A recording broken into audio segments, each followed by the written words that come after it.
শহীদ রাষ্ট্রপতি জিয়াউর রহমানের আদর্শ বিশ্বাসে, আমরা যে দেশকে খালেদা জিয়ার আদর্শ বিশ্বাসে আমাদের কথা একটাই, কায়াদাতে আমরা বিশ্বাস করি জনগণই সকল ক্ষমতার উৎস।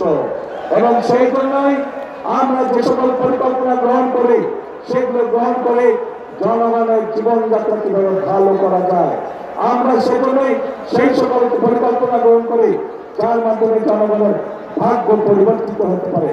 আমরা সেই সকল পরিকল্পনা গ্রহণ করি যার মাধ্যমে জনগণের ভাগ্য এক হিসেবে দেশের ভাগ্যের পরিবর্তন করা যায়। স্বাধীনদেরকে হারিয়েছে যে অধিকার আপনারা 12 তারিখে প্রয়োগ করতে যাচ্ছেন, সেই অধিকারকে প্রতিষ্ঠিত করার জন্য এই মানুষগুলোর স্বজনরা অকাতরে নিজেদের জীবন বিলিয়ে দিয়েছে। এখন প্রিয় ভাই বোনেরা, এই যে যারা শহীদ হয়েছে, যারা নিজেদের জীবন বিলিয়ে দিয়েছে, এই মানুষগুলোর আত্মত্যাগের মর্যাদা যদি দিতে হয় তাহলে অবশ্যই আমাদের দেশকে পুনর্গঠন করতে হবে। তাহলে অবশ্যই আমাদেরকে গণতন্ত্রের ভিত্তিকে মজবুত করতে হবে, এবং গণতন্ত্রের ভিত্তিকে যদি মজবুত করতে হয় তাহলে প্রিয় ভাই বোনেরা জনগণের সমর্থন ছাড়া সেটি করা সম্ভব নয়, জনগণের অংশগ্রহণ ছাড়া সেটি করা সম্ভব নয়। এবং জনগণের অংশগ্রহণ মানে 12 তারিখ সকাল থেকে আপনাদেরকে সতর্ক থাকতে হবে যে আপনাদের এই অধিকার কেউ যাতে ছিনিয়ে যেতে না পারে, আপনাদের এই অধিকারের বিরুদ্ধে কেউ যাতে ষড়যন্ত্র করতে না পারে। প্রিয় ভাই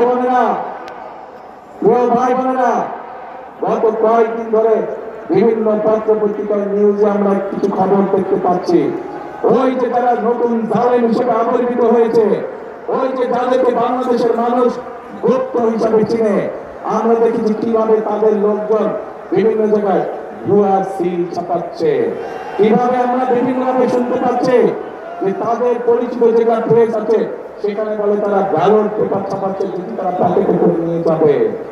প্রিয় ভাই বোনেরা, শুধু তাই নয়, আমরা এর মধ্যে বিভিন্ন জায়গায় দেখেছি বিশেষ করে নিরীহ মা বোন যারা আছে তাদের কাছে গিয়ে তারা এনআইডি নাম্বার দিচ্ছে, তাদের কাছে গিয়ে তারা বিকাশ নাম্বার দিচ্ছে।